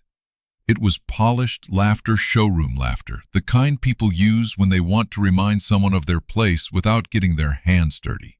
A salesman named Trevor walked over with a smile that did not reach his eyes. He looked Samuel up and down, pausing at the torn shoe as if he had found the answer to a question nobody had asked. "Sir Trevor said there's a used car lot 2 blocks down. They might have something more realistic for you." Samuel looked at him calmly. "I asked about this car." Trevor's smile hardened. "And I'm telling you, this showroom is not for people who just want to look around and take pictures." Behind him, the showroom manager, Blake Whitmore, stepped out of his glass office. Blake wore a charcoal suit, a gold watch, and the tired confidence of a man who believed expensive surroundings made him expensive too. "What's going on?" Blake asked. Trevor tilted his head toward Samuel. "He says he wants to buy the Venator." Blake glanced at Samuel once, then sighed as if someone had spilled coffee on the floor. "Don't waste time. We have real appointments coming in." Samuel did not raise his voice. "So the car is not available?" Blake smiled now, but there was no kindness in it. "The car is available. The question is whether you are." A few employees laughed again. Only one person did not. At the far side of the showroom, a young saleswoman named Naomi Carter stood beside a display of leather samples, holding a tablet against her chest. She had been working there for only 2 months. She had not yet learned how to laugh at people just because everyone else was doing it. Or maybe she had learned and refused. When Samuel turned away from Blake, Naomi stepped forward. "Good morning, sir," she said. "My name is Naomi. I'd be happy to show you the car." The laughter faded, not because people were ashamed, but because they were surprised. Blake turned his head slowly. "Naomi." She heard the warning in his voice. Everyone did. But she looked at Samuel, not at her manager. "Would you like to sit first? I can bring you water or coffee before we go over the details." Samuel studied her face. There was no performance in it, no hidden smirk, no pity. She was speaking to him like a customer. More than that, like a person. "A glass of water would be kind," he said. Naomi smiled. "Of course." Blake watched her walk toward the lounge area, his jaw tight. Trevor leaned close to another salesman and muttered, 2 months here and she's already donating time." Samuel heard him. He had come to the showroom dressed like a man people could ignore. He had expected arrogance. He had expected impatience. But even Samuel Brooks, who had spent a lifetime studying how people behaved around money, still found it useful to be reminded how quickly some people confused appearance with truth. Because Samuel was not lost. He was not poor. He was not there to take photographs. He was the founder of Brooks Horizon Capital, a private investment firm so quiet and powerful that most people never saw its name unless they read deep into acquisition filings. He owned hotels, logistics companies, technology platforms, and minority positions in businesses whose executives would have stood straighter if they knew he was in the room. And that morning, before walking into the showroom in worn clothes, Samuel's fund had already acquired 42% of Crown Ridge Automotive Group, the parent company that owned the Beverly Hills showroom and 11 other luxury dealerships across the country. By sunset, after the final closing documents were signed, Samuel would control the company's future. The visit was not a stunt, at least not to him. It was an inspection of character. Samuel had loved cars long before he could afford anything better than a bus pass. His father, Henry Brooks, had worked as a mechanic in Oakland for 37 years. Henry could identify an engine problem by closing his eyes and listening for 3 seconds. He came home with grease under his fingernails and dignity in his posture. He taught Samuel that a car was never just metal and leather.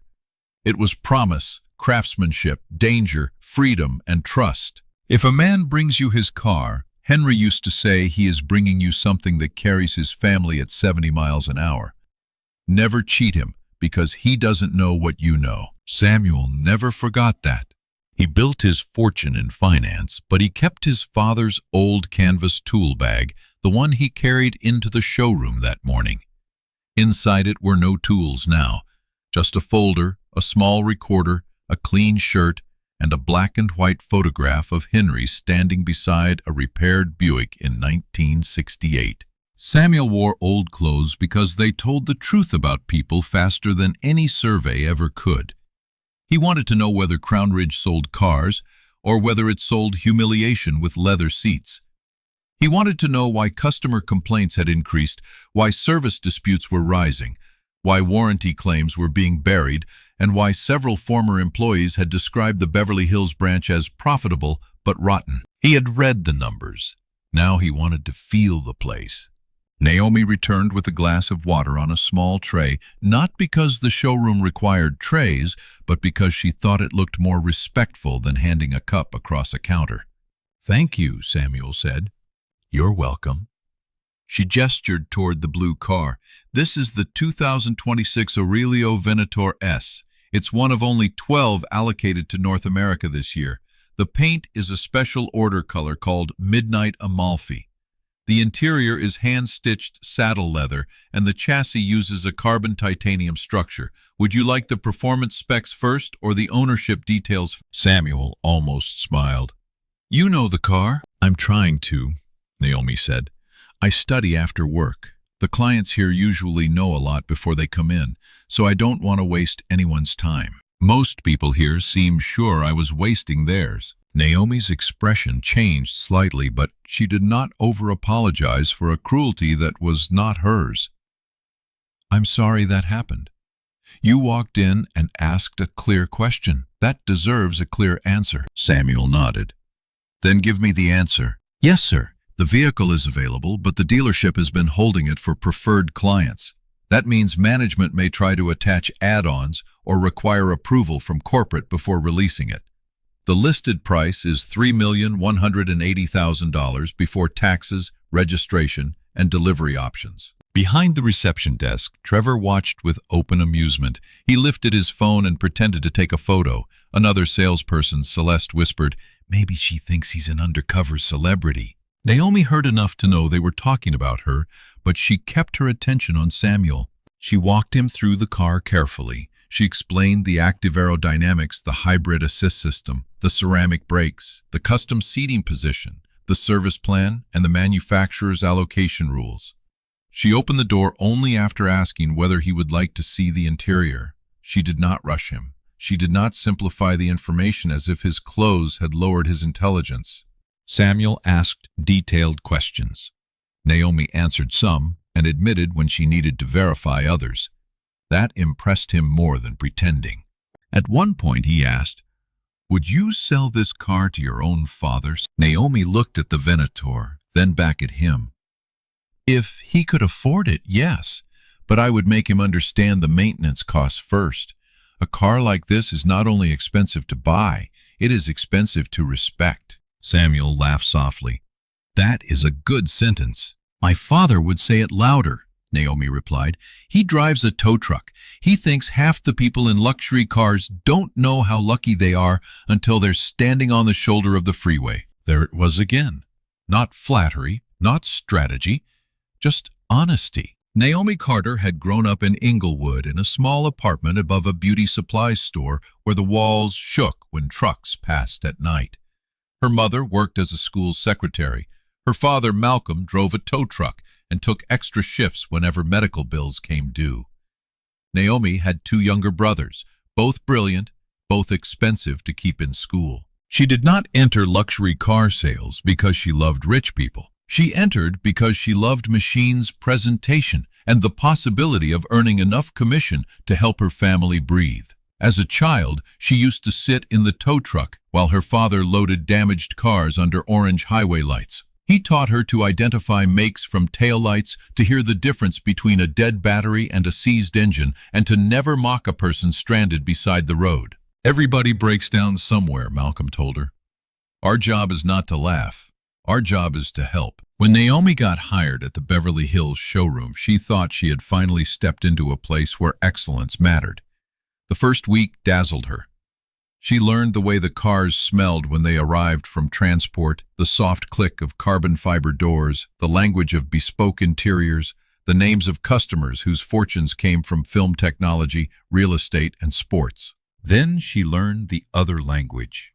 Don't waste time on sneakers unless the watch is real. If they ask about financing too early, pass them to the junior desk. Never offer water before you know they're serious. Old money is quiet.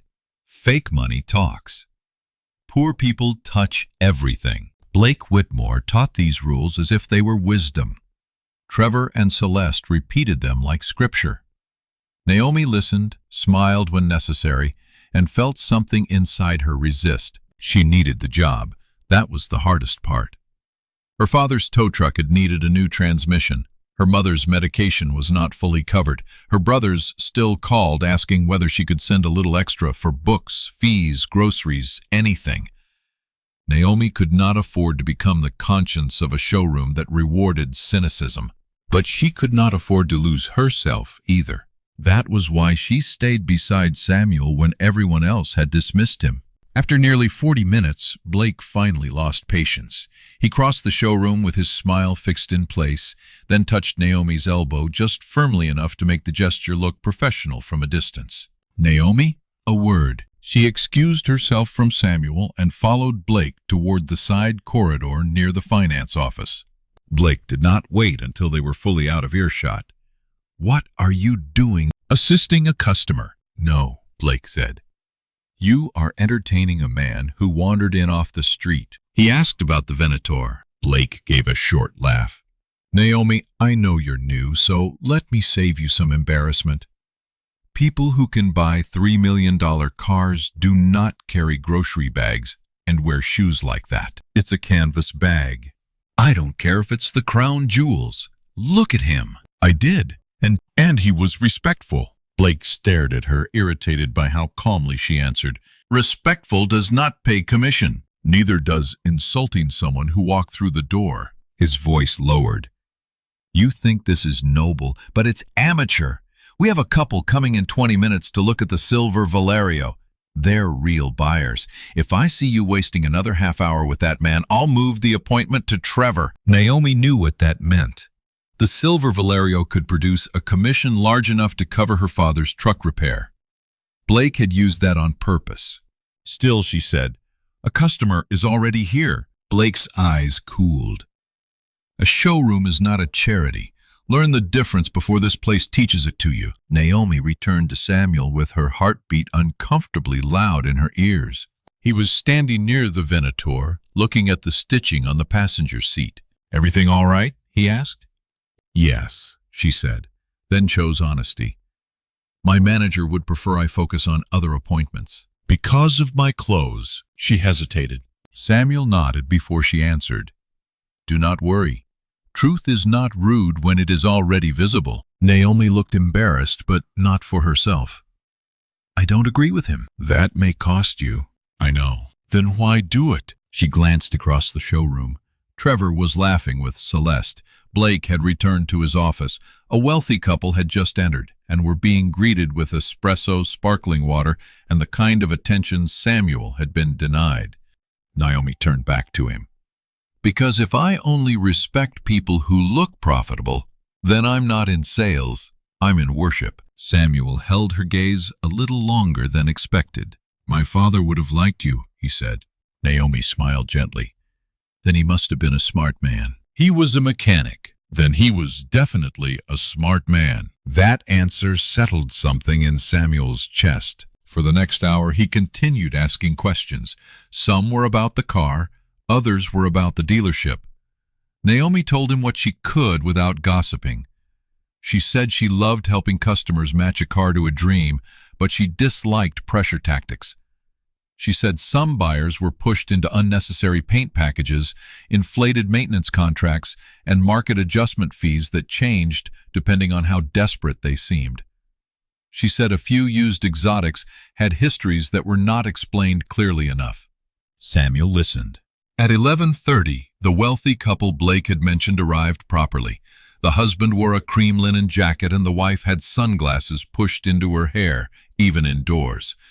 Blake personally greeted them before they reached the reception desk. "Mr. and Mrs. Ellison, welcome back.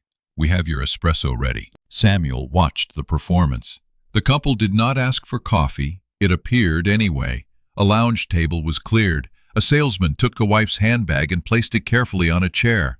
Trevor stood beside the silver Valerio, suddenly transformed into a man of great patience. The wife noticed Samuel near the blue car and leaned toward Blake. "Is he with someone?" Blake smiled apologetically. "We're handling it, as if Samuel were a spill." Naomi heard that too. Samuel said, "You may help them if you need to." Naomi shook her head. "They have 3 people helping them already. Your manager may punish you." "He already might." The answer was simple, but Samuel understood its weight. There is a kind of courage that looks quiet because it has no audience. Naomi was not standing in front of cameras. She was not making a speech. She was choosing, minute by minute, not to treat a stranger as disposable, even while her rent, family, and future were all tied to a job that wanted her to do exactly that. Around noon, Samuel asked to use the restroom. Naomi pointed him toward the customer lounge, but Blake intercepted before Samuel reached the hallway. "That restroom is for clients," Blake said. Samuel paused. "Am I not a client?" Blake's smile returned. "Prospective clients with confirmed appointments." Naomi stepped forward. "Mr. Whitmore, he has been here for more than an hour. I'm assisting him." Blake did not look at her. "There's a public restroom at the coffee shop across the street." For the first time that day, something colder entered Samuel's eyes. He did not argue. He simply nodded and said, "I see." Naomi felt heat rise in her face. "Sir, I'm sorry." Samuel looked at her, and his expression softened. "You did not say it." "No, but I work here." "That is not the same thing." He walked slowly toward the front door. Several employees watched, expecting him to leave and never return. Trevor whispered, "End of fairy tale." But Samuel did not leave the property. Instead, he stepped outside into the bright Beverly Hills sun, walked past the line of polished cars, and called Ruth Bell, his lead counsel for the acquisition. Ruth answered on the second ring. "Samuel, add customer access review to the closing agenda," he said. There was a pause. Ruth knew his tone. How bad? Worse than rude. Possibly fraudulent. "We have the 4 o'clock staff announcement scheduled after signatures. Do you want me to move it earlier?" "No. Let them finish showing me who they are." "Are you safe?" Samuel glanced through the glass wall at Blake laughing with the Ellisons. "Ruth, I have survived rooms far more dangerous than this one." "I know. I still ask." That made him smile. "I will see you at 4. Before returning inside, Samuel removed a small recorder from the canvas bag and checked that it was active. California had rules about recording conversations, and Samuel knew them. He did not intend to use anything unlawfully recorded as evidence where consent was required, but the showroom's own security system, corporate call logs, written files, and witness interviews would be more than enough. The recorder was for his memory, not for court. When he stepped back into the showroom, Trevor groaned theatrically. He came back. Naomi saw him and immediately walked over. "Are you all right?" "Yes." "Would you still like to continue?" "I would." She did not show relief, but he sensed it. She had thought he might leave humiliated, and the thought had hurt her. Samuel asked to see the service records for the blue Venator. Naomi explained that because it was new, the car had delivery inspection records rather than prior service history. She offered to request the pre-delivery checklist from the service manager. Blake overheard and snapped, "Naomi, don't bother service with that." She turned. He asked a reasonable question. He hasn't made an offer. Samuel said, I told you I wanted to buy it. Blake laughed under his breath. Sir, with respect, wanting and buying are different experiences. Samuel looked at him. I have found that true. For a brief moment, Blake seemed uneasy, as if something in Samuel's calm did not match the role Blake had assigned him. Then the Ellisons called his name, and he returned to safer territory. Naomi requested the checklist anyway. The service manager, a tired man named Lewis, came out 15 minutes later holding a tablet. He looked at Samuel's clothes, then at Naomi, then back at Samuel. Unlike the sales team, Lewis did not laugh. He simply said, The Venator passed delivery inspection last week. Battery conditioning, brake calibration software update, paint inspection, all clear. Samuel asked 3 technical questions. Lewis answered all 3. The 2 men ended up speaking about engine heat management, brake wear, and old carburetors. Naomi watched with quiet amusement as Lewis's posture changed. He realized Samuel knew cars. When Luis left, he gave Naomi a small nod, as if to say she had been right to take the man seriously. That nod cost him nothing.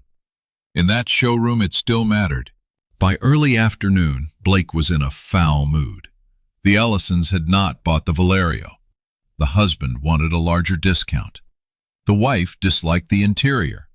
Trevor blamed the inventory. Celeste complained that Naomi had spent half the day with the charity case and still looked more composed than everyone else. Then Samuel heard the conversation that changed everything.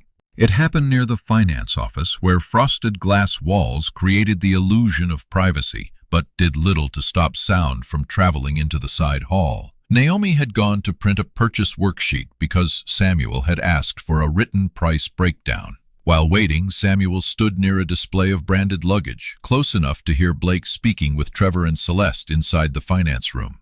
Blake sounded irritated. The Ellisons are soft. Push the protection package again, Trevor said. They already said no, then explained that allocation clients who decline full protection have weaker priority for future models. That's not true. It becomes true when I say it in the right tone. Celeste laughed. What about the black Tempesta in service? The Henderson guy is coming back for delivery Friday. Blake lowered his voice, but not enough. Do not mention the transmission fault unless he asks directly. Lewis, the service manager, said from somewhere in the room, Blake, that car threw the same warning twice. It needs a factory review. And if we send it back, we lose the month-end number, Blake replied. Clear the warning, note it as a software reset, and move on. I'm not signing that. Then I'll find someone who understands how sales works, Trevor said. Same with the warranty bundles. Half these people don't read, just fold it into the monthly. Celeste added, you can tell who's worth the work the second they walk in. Clothes, watch, shoes. Poor-looking people ask questions. Rich-looking people sign. Blake gave a short, approving laugh. Exactly. Sell to vanity, not intelligence. Samuel stood very still. His father's voice came back to him as sharply as if Henry Brooks were standing beside him in grease-stained coveralls. Never cheat him, because he doesn't know what you know. Samuel looked through the frosted glass. Shapes moved behind it. Expensive pins, commission sheets, people turning deception into technique. This was no longer only about rudeness. Rudeness was the surface crack. Under it was rot. Naomi returned with the worksheet and saw his face. What happened? She asked softly. Samuel took the paper but did not look at it. How many customers complain after delivery? Her expression tightened. That many, he said. I don't have access to all of it, she replied carefully. That is not what I asked. Naomi looked toward Blake's office. Her job hung between them like a thin thread. Finally, she said, enough that I started keeping notes, not customer information, just patterns. Fees added late, service concerns dismissed, people told packages were required when they weren't. I thought maybe I was misunderstanding because I'm new. You were not misunderstanding. Her shoulders lowered almost with grief. I didn't want that to be true. Samuel folded the worksheet. Truth is often rude before it is useful. Naomi looked at him with sudden curiosity. It was not suspicion yet, but she was beginning to see that the man in front of her was not what the showroom had decided. "Who are you?" she asked.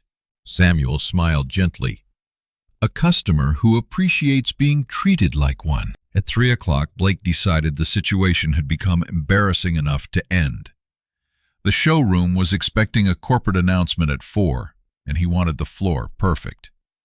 A man in worn clothes beside the most expensive car in the room did not fit his idea of perfect. He approached Samuel and Naomi, with Trevor behind him. "Sir Blake said we've been patient, but we need to prepare for a private company event. I'm going to ask you to leave." Naomi's face tightened. "Mr. Whitmore..." "Naomi, enough." Blake pointed toward the door. "You are not helping yourself." Samuel looked at the blue Venator. "I would still like to purchase the car." Blake's politeness finally cracked. "You can't purchase the floor mat in that car." Trevor laughed. Naomi turned sharply. "That was unnecessary." "No," Blake said. "What's unnecessary is pretending this man is a buyer because you want to feel virtuous. This is Beverly Hills. This is Crown Ridge Exotics. We sell dreams to people who can afford them. We do not babysit walk-ins who smell like bus stations." The room went silent. Even Trevor seemed to recognize that Blake had gone farther than usual. Samuel did not move. He did not defend his clothes. He did not announce his net worth. He simply looked at Blake with a sadness that made Naomi's throat tighten.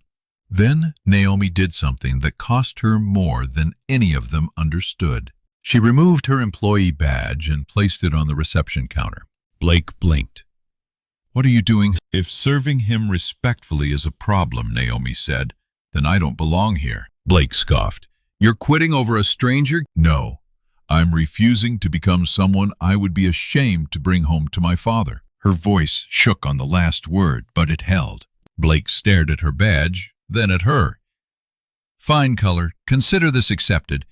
Clean out your desk after the meeting." Naomi nodded once, though her eyes were bright. Samuel looked at the badge on the counter. In that small piece of plastic he saw rent, medication, truck, repairs, family pressure, and a young woman choosing dignity without knowing whether dignity would pay anything back. "Miss Carter," he said quietly, "would you mind staying until the announcement?" Blake laughed.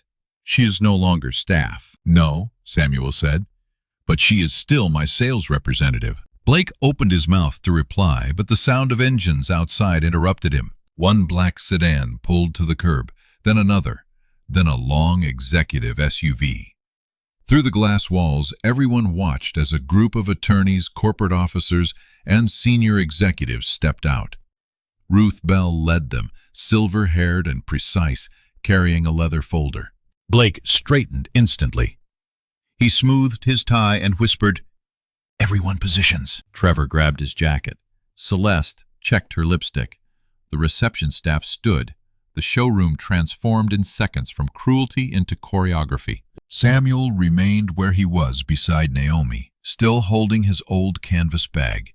Blake rushed to the entrance as Ruth stepped inside. "Miss Bell," he said warmly, "welcome to Beverly Hills. We're honored to host the announcement." Ruth looked at him, then past him. Her face softened when she saw Samuel. "Mr. Brooks," she said. The title crossed the showroom like a glass breaking. Blake's smile froze. Trevor turned his head slowly. Naomi stared at Samuel. Samuel handed his canvas bag to Ruth. From inside, she removed a folded garment bag. Without hurry, Samuel took off the faded brown jacket. Beneath it, his shirt was plain but clean. Ruth handed him a tailored dark blazer. He put it on in silence. The transformation was not dramatic because of the clothes. It was dramatic because everyone realized the clothes had never been the truth. Ruth turned to the assembled employees. At 3:47 this afternoon, Brooks Horizon Capital completed its acquisition of a controlling interest in Crown Ridge Automotive Group.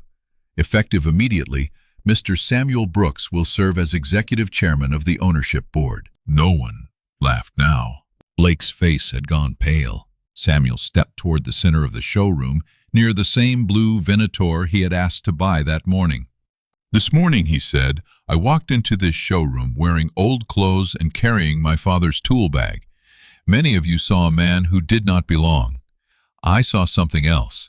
I saw how this business treats people when it thinks there will be no consequence. His voice was calm, which made it worse for the guilty. I was blocked, mocked, denied, basic courtesy, and told to leave. I was treated as a nuisance for asking to buy a car that was openly displayed for sale.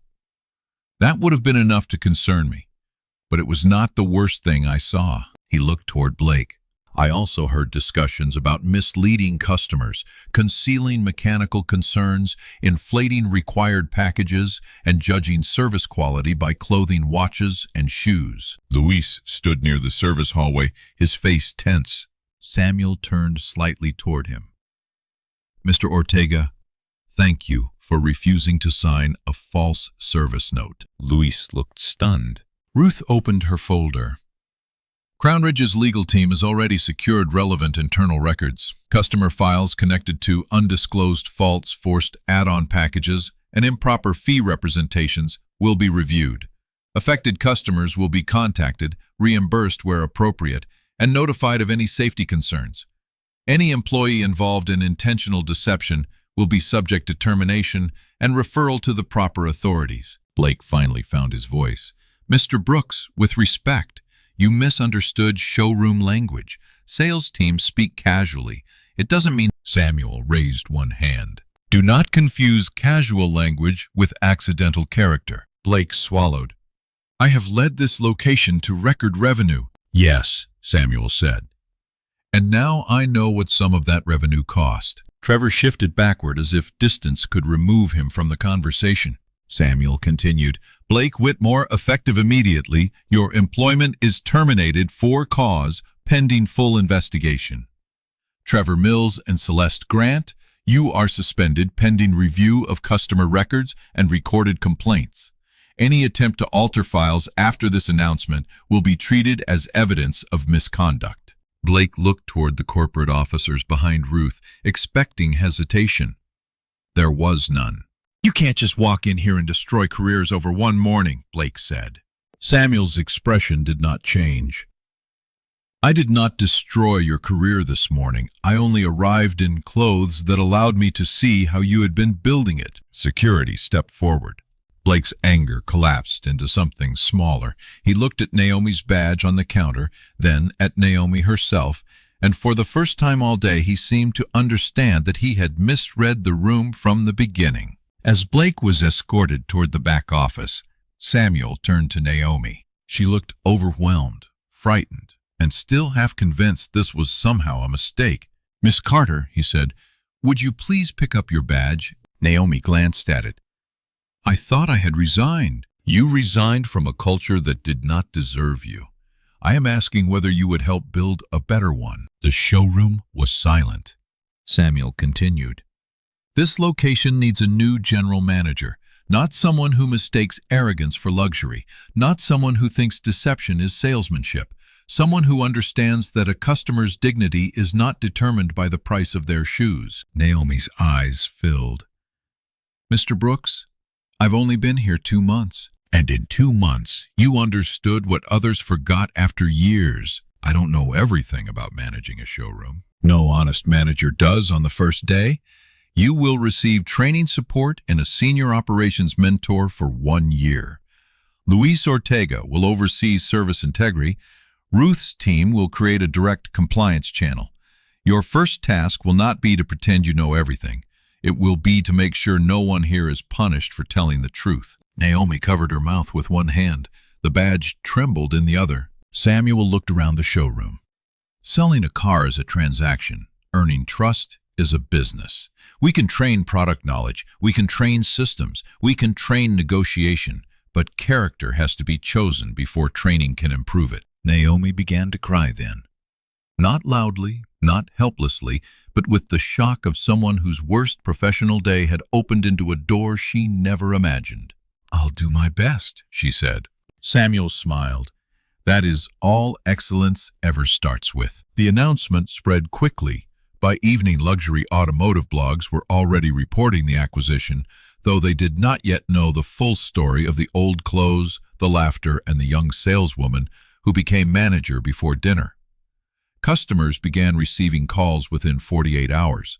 Some were angry, some were relieved. One man cried when Lewis personally explained that the warning light on his car had not been his imagination after all. Refunds were issued. Service inspections were reopened. Add-on contracts were audited. Every dealership in the Crown Ridge chain received new rules, clear pricing, documented disclosures, recorded customer consent for optional packages, and a policy that any employee who judged service priority by race, age, clothing accent, disability, or apparent wealth would face immediate review. Some people called Samuel's decision extreme. He did not care. His father had spent too many years repairing the consequences of rich men's shortcuts to let polished frauds survive under his name. Naomi's first week as manager was exhausting. Some employees resented her. A few tried to flatter her now that power had moved. She accepted neither resentment nor flattery as useful information. She asked questions. She studied contracts after hours. She called her father every night and told him what she had learned. On her third day, Malcolm Carter arrived at the showroom in his tow truck during lunch. Naomi hurried outside, embarrassed and happy. "Dad, you can't park that there," she whispered. Malcolm looked up at the glass building and grinned. "Manager of the place already, telling me where to park. Fame changes people." She laughed for the first time in days. Samuel happened to be leaving a meeting when he saw them through the showroom glass. He walked outside and introduced himself to Malcolm. "So you're the man who taught Naomi about cars," Samuel said. Malcolm wiped his hand on a rag before shaking. "I taught her enough to know when people are lying about them," Samuel smiled. "That may be the most valuable training in the building." Malcolm looked at his daughter, then at the showroom. "She told me what happened. I'm proud of her, but I'm also scared for her." "As you should be," Samuel said. "Leadership is heavy." Malcolm studied him. "Will they help her carry it off?" Samuel looked through the glass at the employees inside. "They will, or they will not stay." That answer satisfied Malcolm more than a promise would have. Before leaving, Malcolm walked over to the blue Venator. He did not touch it. He simply stood with his hands on his hips, admiring the machine. "Beautiful," he said. Samuel stood beside him. "My father would have said the same. Mechanic, the best I ever knew." Malcolm nodded. "Then he would have checked the tires before complimenting the paint." Samuel laughed, a real laugh this time. Later that month, Samuel returned to finalize his purchase of the Venator. Naomi handled the sale personally, not because he needed proof she could, but because both of them wanted the story to end properly. She prepared the paperwork with exact pricing, no hidden packages, no false urgency, no nonsense. She explained every line, even though Samuel needed no explanation. Lewis completed the delivery inspection in front of him. The car was polished, charged, calibrated, and ready. Several employees gathered quietly as Samuel approached the vehicle. The same showroom where laughter had followed him weeks earlier now stood in respectful silence. Naomi handed him the keys. "Congratulations, Mr. Brooks," she said. "Your car is ready." Samuel looked at the key, then at the old canvas tool bag sitting on the passenger seat. He had placed it there deliberately.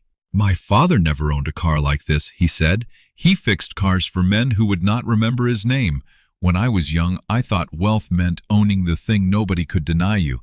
Now I think wealth means remembering who taught you value before you had money." Naomi's eyes softened. Samuel opened the driver's door, then paused. "This car is not proof that I am rich," he said. "It is a reminder that nobody in this building gets to decide a person's worth from the doorway again." He drove away slowly, not because the car lacked power, but because the moment did not need speed.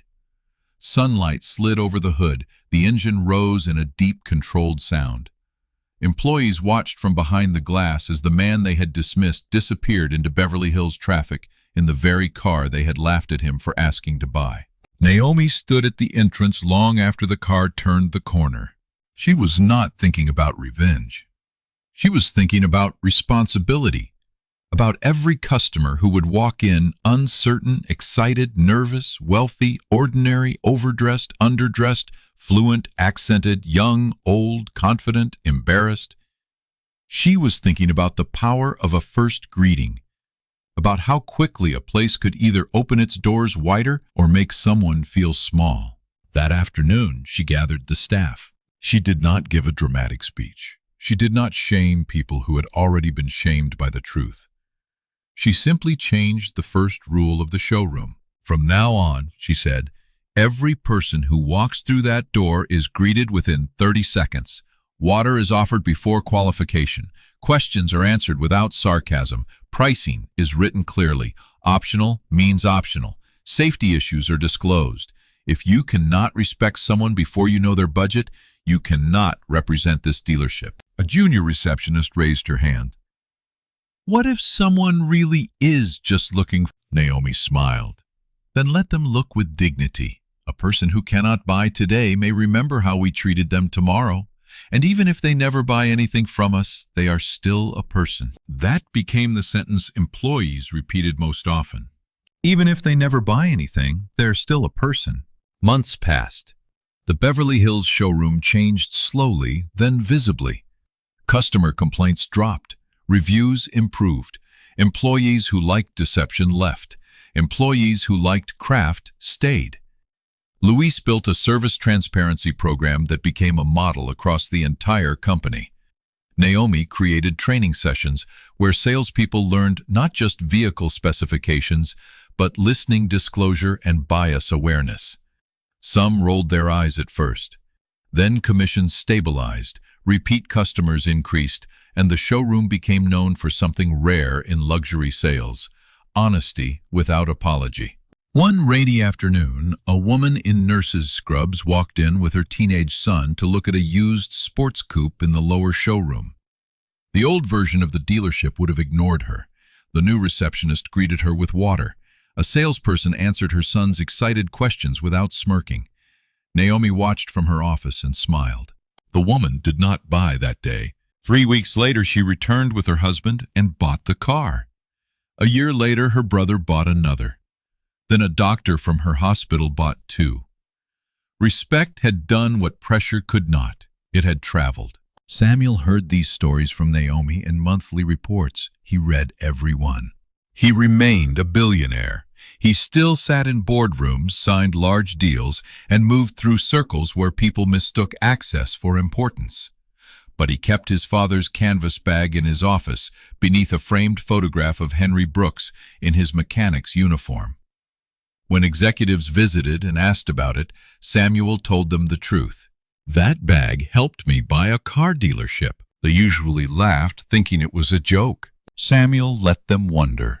Years later, when Naomi was promoted again, this time to regional president of Crown Ridge West, a reporter asked Samuel why he had trusted such a young employee with so much responsibility after only 1 day. Samuel corrected him. I did not learn her character in 1 day, he said. I saw it in 1 day. There is a difference. Then he explained what many people still fail to understand. Money reveals options. Power reveals habits. But the way a person treats someone who appears unable to help them reveals the foundation beneath everything else. Blake saw an old man in worn clothes and believed he had no value. Trevor saw torn shoes and decided the man deserved mockery. Celeste saw a canvas bag and assumed poverty. Naomi saw a human being who had asked a question. That was the entire difference. And sometimes the entire difference is enough to change a life. So remember this the next time someone walks into a room looking out of place. Remember it when a worker arrives in a uniform, when an old man asks a question slowly, when a woman counts change at a counter, when a stranger's shoes look worn, when someone does not carry the symbols you have been trained to respect. You do not know who they are. More importantly, you should not need to know. Respect is not a prize for wealth. It is not a luxury service. It is not something people should have to prove they can afford. It is the minimum debt we owe each other for being human. Samuel Brooks did not become powerful because he could buy a $3 million car.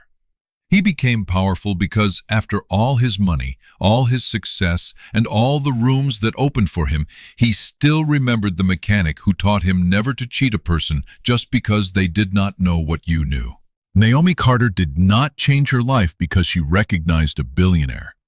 She changed her life because she respected a stranger. And in a world where too many people judge from the doorway, that kind of character is worth more than anything under showroom lights. If you believe every person deserves respect, no matter what they wear, what they drive, or how much money people think they have, leave a comment and share this story. It might reach someone right before they make the mistake of judging another human being too quickly.